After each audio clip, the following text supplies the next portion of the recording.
अनुभव क्रमांक 1.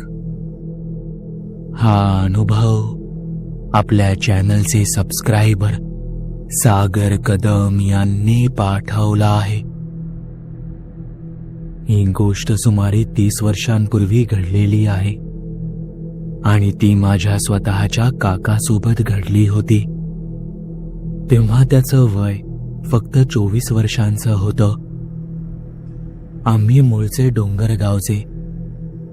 गाव अगदी छोटं, जंगलानं वेढलेलं. त्या काळात गावात फारशी सुविधा नव्हती. मोबाईल तर दूरच, त्या काळी ते नव्हतेच. आणि रस्ते, दवाखाने, ट्रान्सपोर्ट हे सगळं मिळणं म्हणजे नशिबाची गोष्ट होती. माझा काका फारच उत्साही होता. मित्रांबरोबर गावात फिरणं, जंगलात जाणं, झाडांवर चढणं त्याचा रोजचाच कार्यक्रम.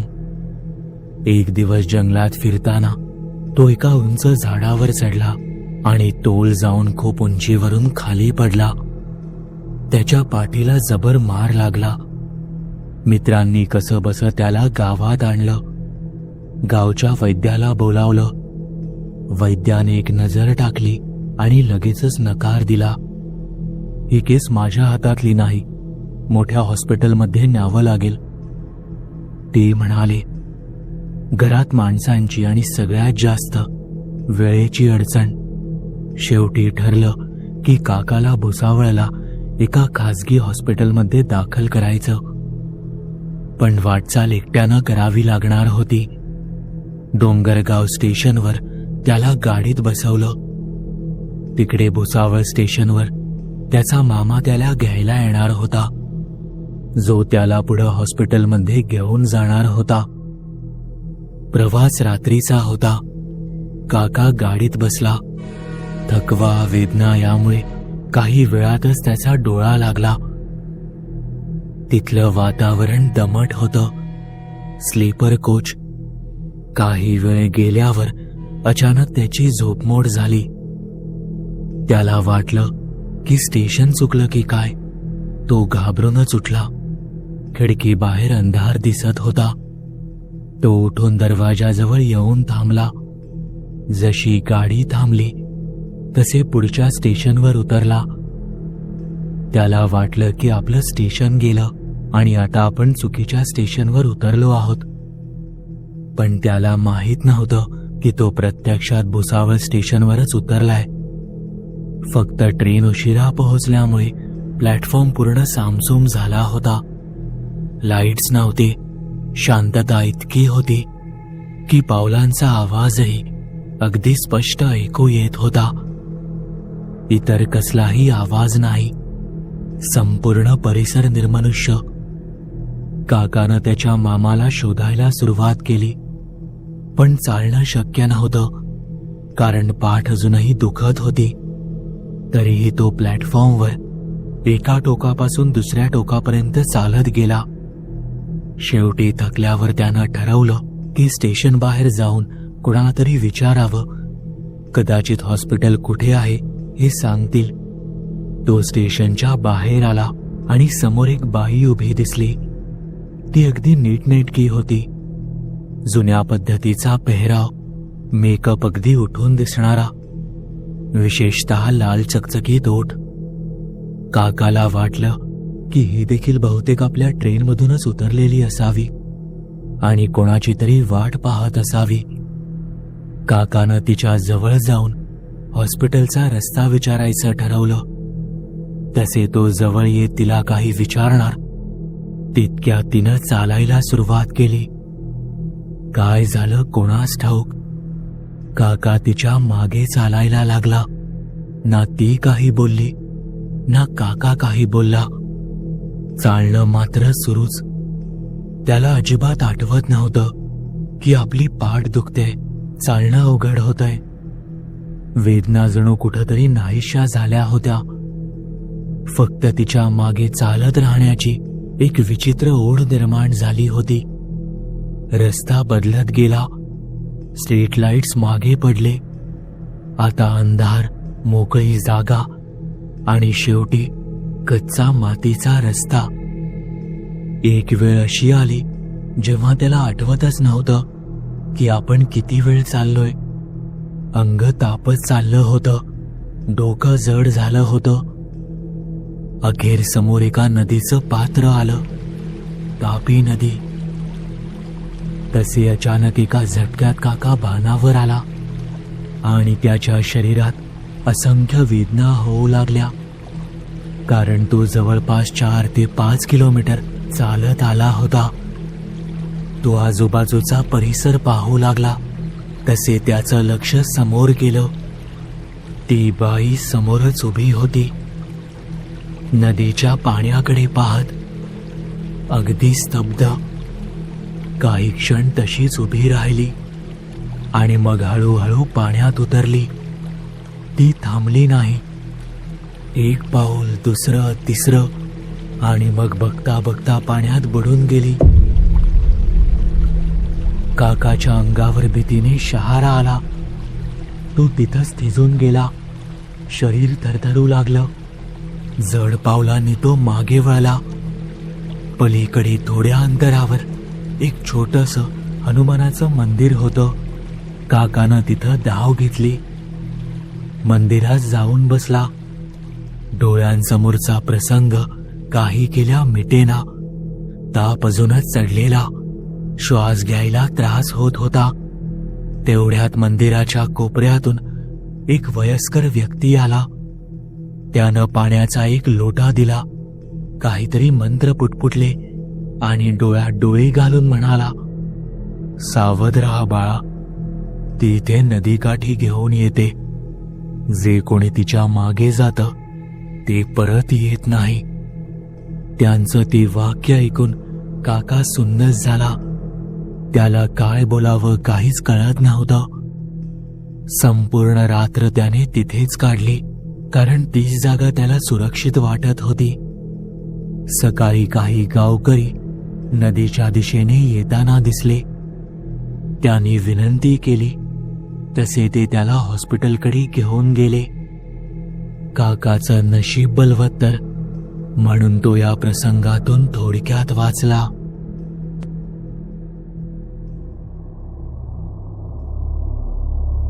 अनुभव क्रमांक 2.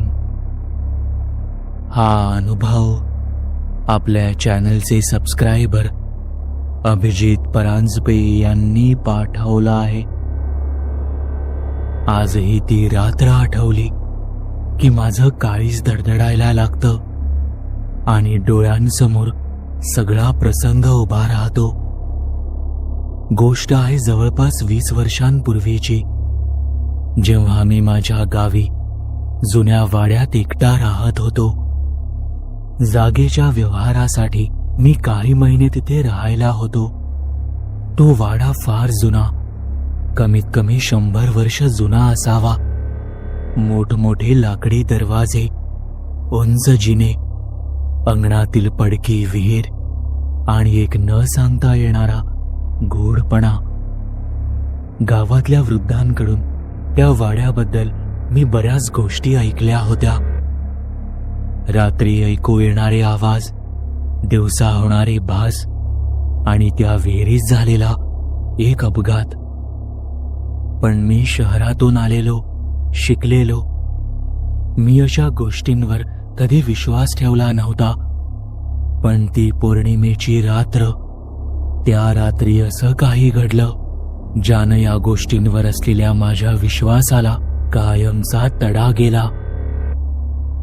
नेहमीप्रमाणे मी झोपायची तयारी केली होती. बाहेर भयान शांतता होती. मंद वारा वाहत होता. दूरवरून येणाऱ्या कुत्र्यांच्या भुंकण्याचा आवाज सतत कानावर पडत होता. अंधार इतका दाट होता की अवघ्या फुटांवरचंही नीट दिसत नव्हतं. मी खोलीत एका जुन्या गादीवर बसून एक पुस्तक वाचत होतो, जी माझी रोजची सवय होती. पुस्तक वाचत वाचत झोपून जाण्याची. पण अचानक मला एका लहान मुलाच्या हसण्याचा आवाज आला. मी एकदम दचकलो. वाड्यात काय, पण वाड्याच्या आसपासही कोणी लहान मुलगा राहत नव्हता. आवाज आला होता जुन्या लाकडी जिन्याकडून. मी काही क्षण स्तब्ध झालो. विचार आला की कदाचित भास असेल, पण काही सेकंदांनी तो आवाज पुन्हा आला. यावेळी थोडा स्पष्ट आणि आणखी जवळून, जणू कोणी लहान मुलगा जिन्यावरून खाली धावत गेला असावा. मी पुस्तक बाजूला ठेवलं, कान ऐकण्यावर टवकारले. मनात भीतीने काहूर माजवलं होतं. हळूच मी खोलीचा दरवाजा उघडला. जिन्याकडे पाहिलं, पण काहीच दिसलं नाही. इतक्या जोरात वाऱ्याचा झोत आला आणि माझ्या मागची खिडकी धाडकन आपटली. मी दचकून मागे वळलो आणि पुढच्या क्षणी एका स्त्रीच्या रडण्याचा आवाज आला. आवाजात करुणा होती, जणू कोणीतरी हळूहळू संपत चाललंय वेदनेत. मी थरथरत्या हातांनी बॅटरीचा प्रकाश जिन्याकडे टाकला. जिथे पायऱ्या होत्या तिथे मला काहीतरी दिसलं. रक्त, हो, रक्ताचे ठिपके, लालसर, ओले आणि ताजे, पायऱ्यांवरून वरच्या मजल्याकडे जात होते. मी श्वास रोखत पायऱ्या चढू लागलो. प्रत्येक पायरीवर पाय ठेवताना एक वेगळाच आवाज येत होता आणि तो आवाज आता अधिक जड वाटू लागला. जणू मी नाही, कोणीतरी माझ्या पाठोपाठ वर चढतंय. वर पोहोचलो. तिथे एक बंद खोली होती. एकटा राहत असल्यामुळे मी तिथे कधी जायचो नाही. दरवाजातून मंद पिवळसर प्रकाश बाहेर येत होता. तो जणू पेटत असलेल्या मेणबत्त्यांचा असावा. मी हळूच दरवाजाकडे गेलो, हात लावला आणि दरवाजा किंचित आत ढकलला. आत पाहिलं आणि माझा श्वासच अडकला, कारण अगदी समोरच खोलीत एक जुना आरसा होता. मोठा, भिंतीला अडकवलेला. आणि त्या आरशात मला एक स्त्री दिसली, जी प्रत्यक्षात माझ्या मागे नव्हती, पण आरशात मात्र दिसत होती. विस्कटलेले केस, चेहरा काळवंडलेला, ओठांवर एक विचित्र वेडसर हसू. डोळे नव्हतेच, होत्या त्या फक्त रिकाम्या खोबण्या. ती कुत्सितपणे हसत होती. तिच्या मानेवर रक्त होतं, हातही लालसर. ती आरशातच माझ्याकडे पाहत जोरात किंचाळली. माझे हात गारटले. अंगातलं सगळं रक्त गोठल्यासारखं वाटलं. मी मागे सरकलो आणि धावतच जिन्याखाली पळालो. सगळं विसरून मला फक्त बाहेर पडायचं होतं. दरवाजा उघडला. धावत वाड्याच्या बाहेर पडलो. वाड्यापासून काही अंतर लांब आल्यावर मी धापा टाकत थांबलो. आकाशाकडे पाहिलं. पौर्णिमेचा चंद्र भूतासारखा चमकत होता, पण तो सुरक्षित वाटत होता. तरीही माझ्या मनात तिचं ते बेसूर हसू घुमत होतं. त्या रात्रीनंतर मी त्या वाड्यात कधीही परत गेलो नाही. दुसऱ्या दिवशी गावातल्या एका दोघांना सांगून मी माझं सामान बाहेरच मागवलं, पण त्या वाड्याच्या परिसरात मी माझं पाऊलही टाकलं नाही. गावकरी अजूनही सांगतात की त्या वाड्यात रात्री अपरात्री त्या स्त्रीच्या हसण्याचा आवाज ऐकू येतो. काहींनी तर विहिरीत तिची छाया पाहिल्याचंही सांगितलं. मी मात्र खात्रीने सांगू शकतो, कारण आजही ती रात्री मला झोपू देत नाही. कारण कधीही त्या हसण्याच्या आवाजाने माझी झोपमोड होते. तो वाडा आजही तिथेच आहे, पण मी कधीच त्या वाड्यात पुन्हा गेलो नाही. ती कोण आहे ते माहीत नाही, पण ती अजूनही तिथेच आहे.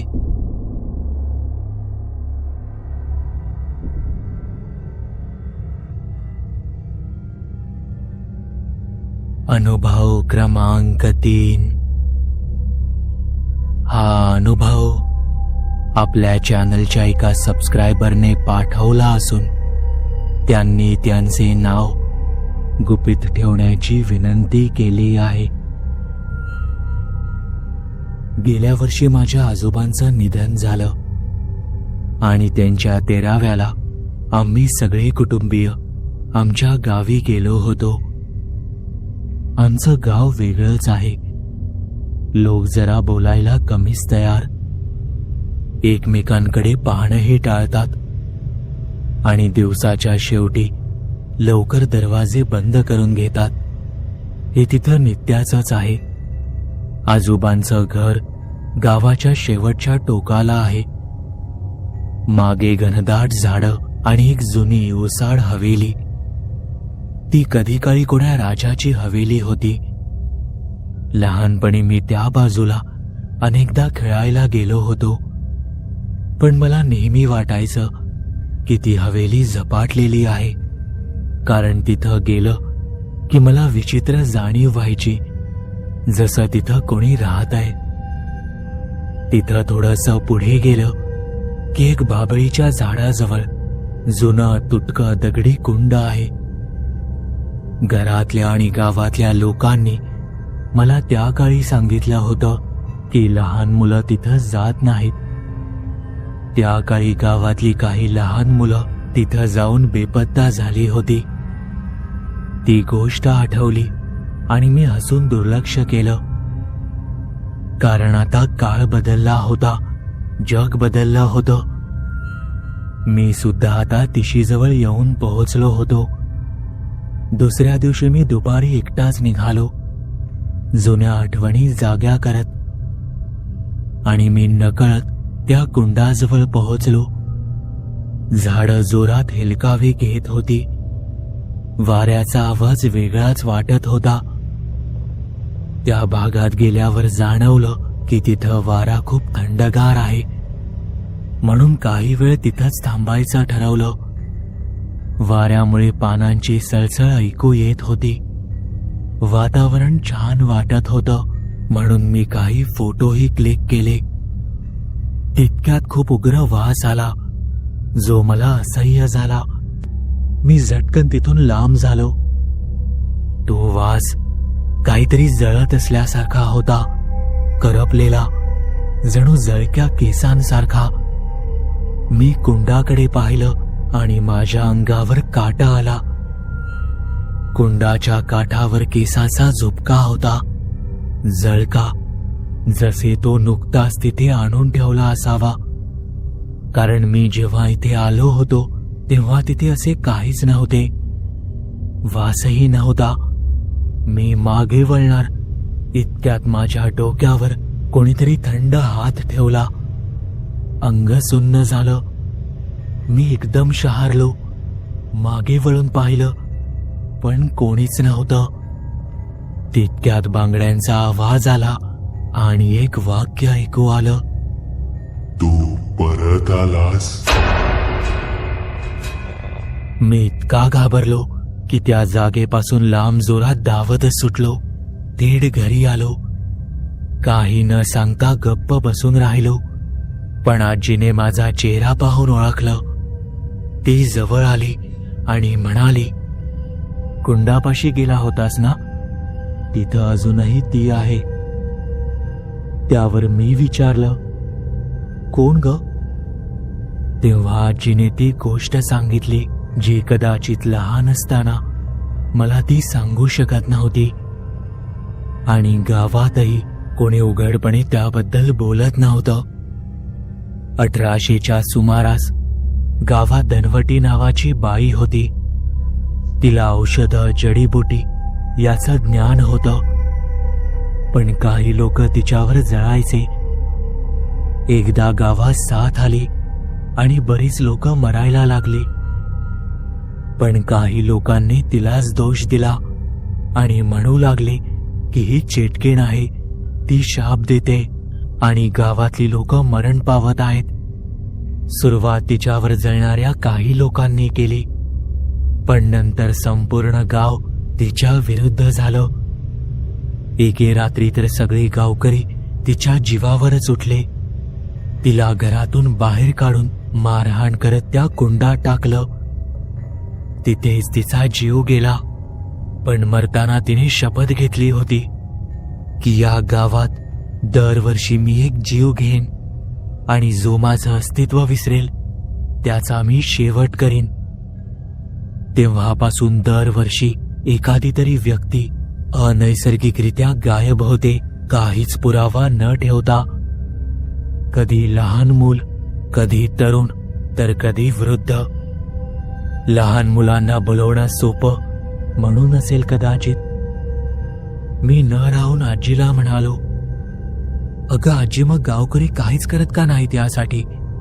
काही उपाय, पूजा वगैरे करायला हवी ना?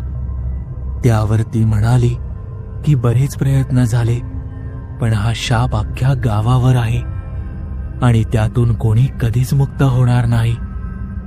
आजीचं ते वाक्य ऐकून मला माझं बालपण आठवलं. कधी कधी लहानपणी सांगितलेल्या गोष्टी कितीही क्षुल्लक वाटत असल्या तरी मोठ्यांचं नेहमी ऐकावं. बहुतेक मी नशीब घेऊन जन्माला आलोय म्हणून तिच्या तावडीतून सुटलो. नाहीतर कदाचित मी सुद्धा कायमचा बेपत्ता झालो असतो. त्या गावाला आजही एक बळी लागतो दरवर्षी.